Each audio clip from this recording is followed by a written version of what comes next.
ओळखीत नाही.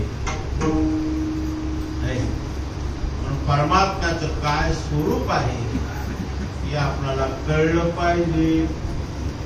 परमात्म्याचे दोन स्वरूप आहे.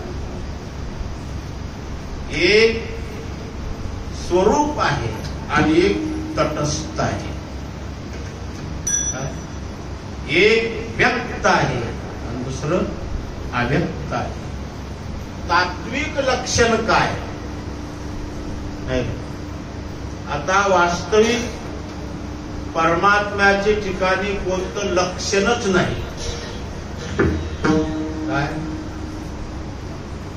जो लक्षणात येत नाही त्याचं नाव देव आहे. विठ्ठल